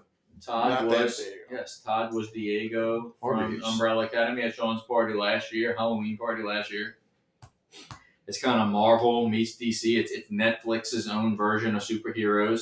My personal favorite is is Luther, who's played by Big Guns Tom. Luther. That's Luther. and I want to say Who's Tom the band Holland, drum? but it's not Tom Holland. Tom Holland's the guy from the guy that looks like Philip Rivers. yeah, he looks like a buff Philip Rivers. But Does he have 11 kids too? and he plays a character named Luther. He's the super strength guy. Tom Hopper. Tom Hopper, not Tom Holland. Like Umbrella Academy, great show on Netflix. If you've not watched it, they put out 3 seasons so far. I think they're probably in the middle of making a 4th. Number 2, which they just released a new season this past Friday, is Cobra Kai. Comes Cobra from Kai? the classic, Karate Kid movies. We watched them. And look, the funny part of the whole thing is you watch the old Cobra Kai movies and you think Johnny Lawrence is an asshole and you don't like Johnny Lawrence. And then you start watching Cobra Kai. Yeah, this show makes you want to like yes, Johnny it Lawrence. kind of flips the roles a little bit where Johnny Lawrence almost becomes the hero. We keep talking about Sean's Halloween party every year, and I dressed as Johnny Lawrence one year. My wife dressed as Daniel LaRusso. We love Cobra Kai. It's a great show. Kids watch it with us. It's a great family show. They're only like 30 minutes long. Good watch. So Cobra Kai comes in at my number 2.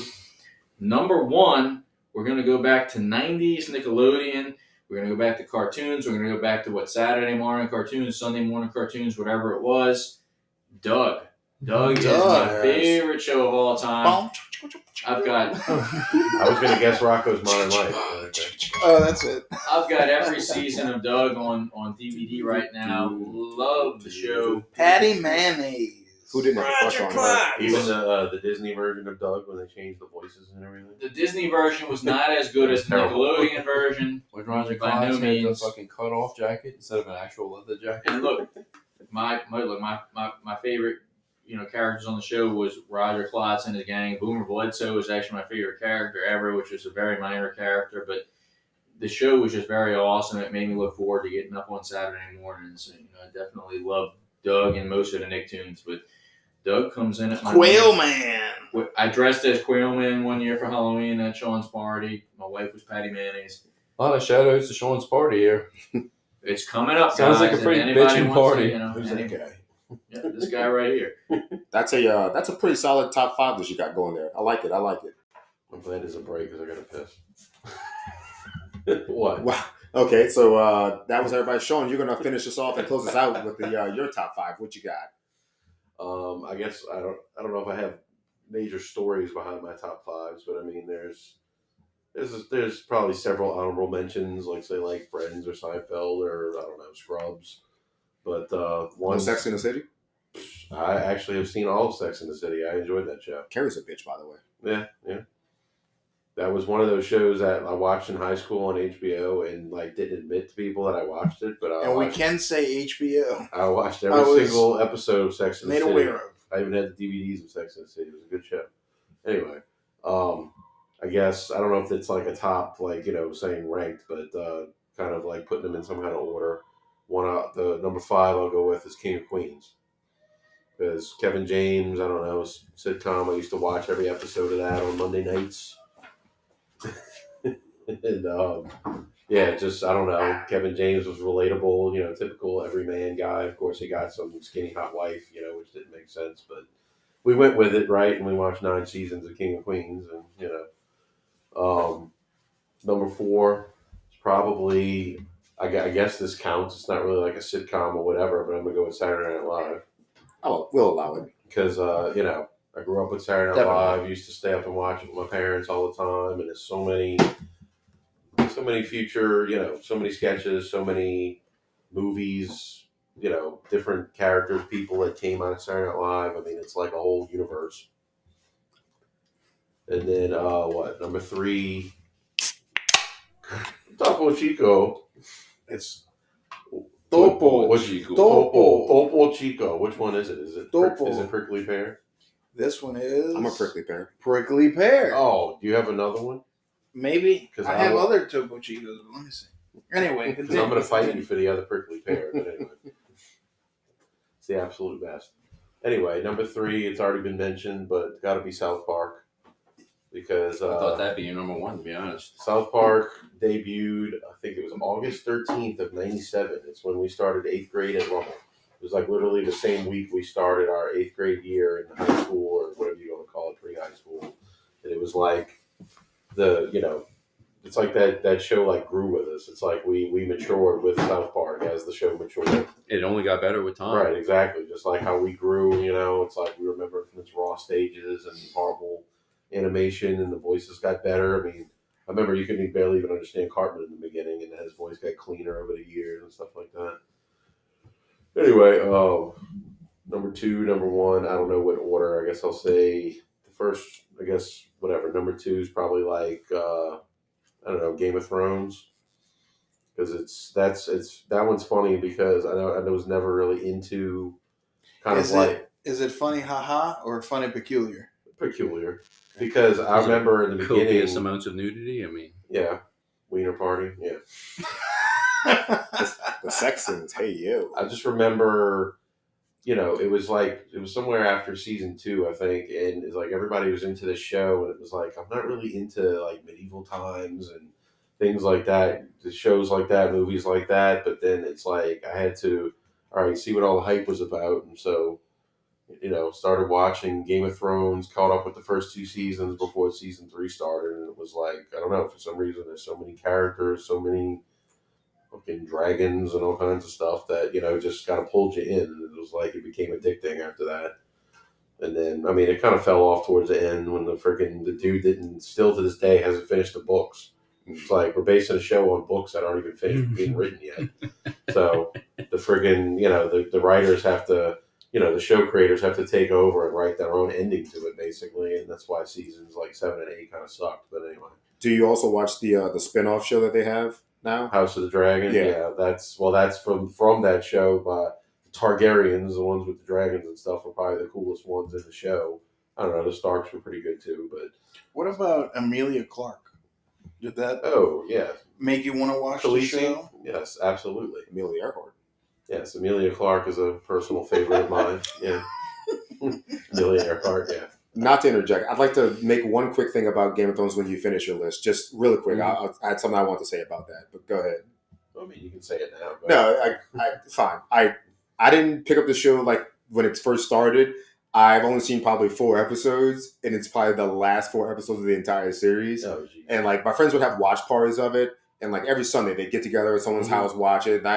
And I would just show up just to hang out with my friends, shoot the shit, drink some beer or whatever. Podcast. Whatever. But I remember watching the show, like those last 4 episodes, and thinking, and then when it ended, I'm like, wait a minute.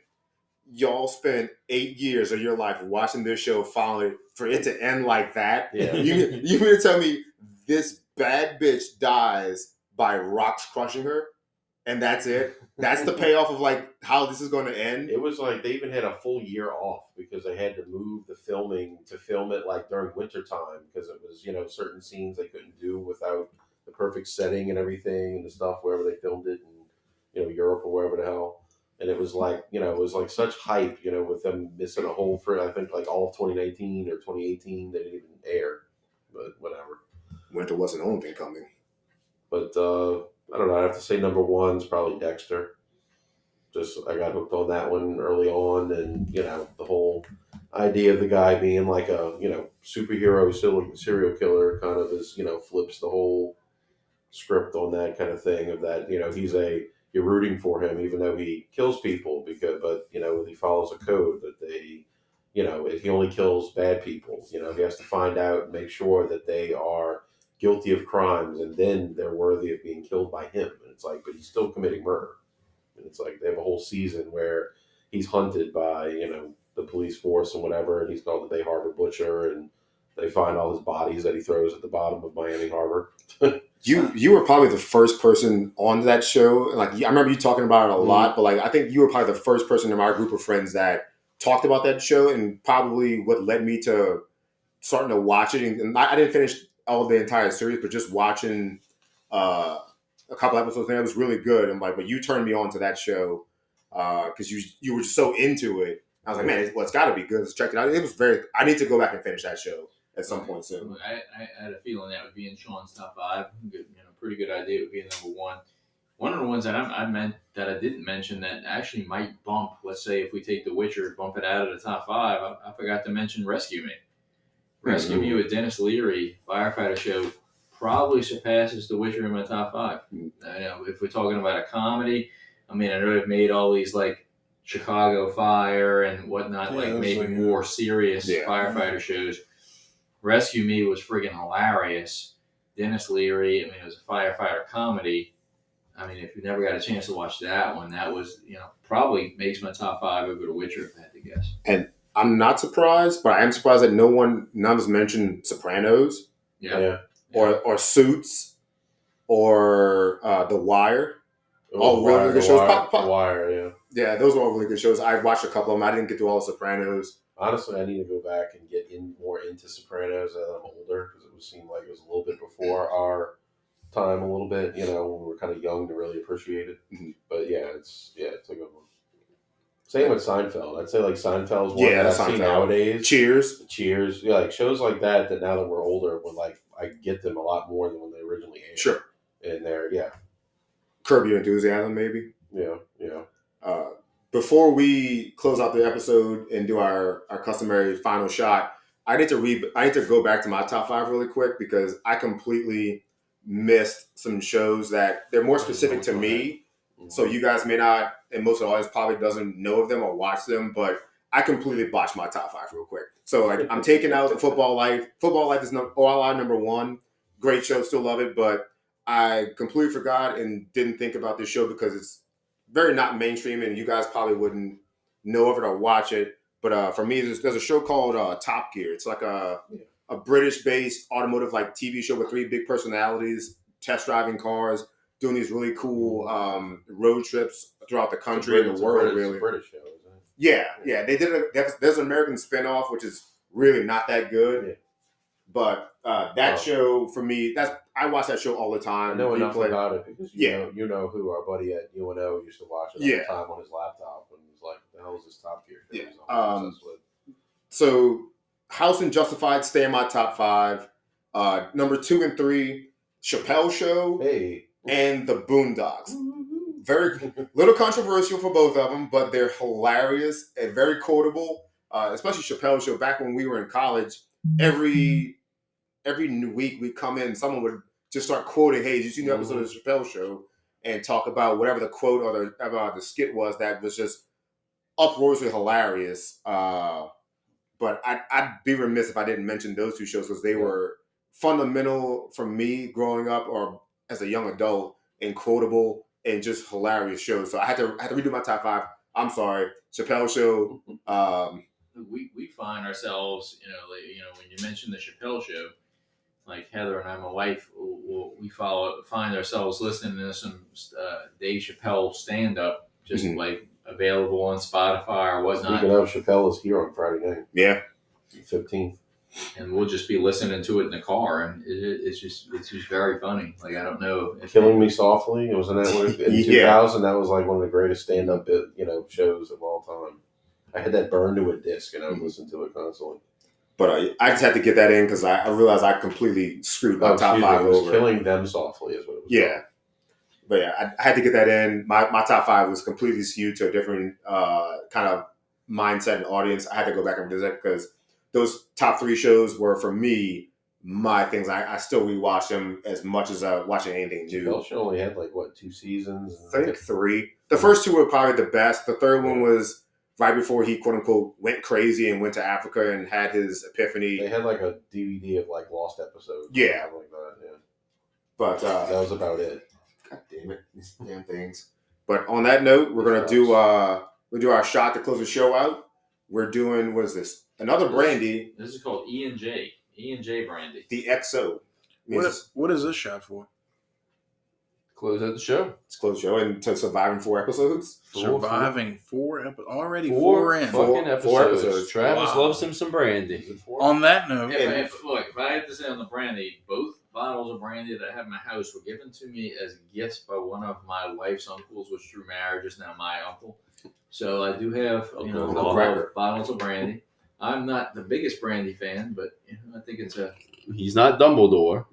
good good opportunity for us on the show to test it and see what and just to remind everybody, we're on Twitter, Facebook, Instagram, Spotify. and Spotify. Soon to be Apple Music. Soon to be Apple Music. If you're listening, please do us a solid. Please help us out. We're trying to get our name out. We're trying to get this show to where it's a household staple.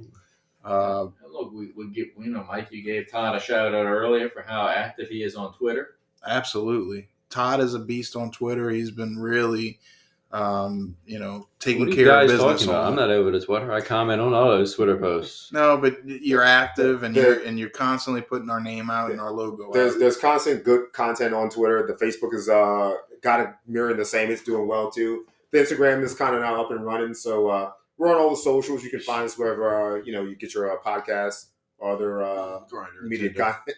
We're not on Grindr yet. But maybe as we grow and get bigger and longer and more to cut. use the word yet. We still have that. I might have to stop drinking for that. Yeti, like Patrick's white little Yeti butt plug that he's got over there. No comment. And on that note, let's take the shot. E&J brandy. Cheers, guys. Cheers. Cheers. Cheers for 4 Cheers. episodes. 4 Fuck, episodes. Yeah. Wagons out.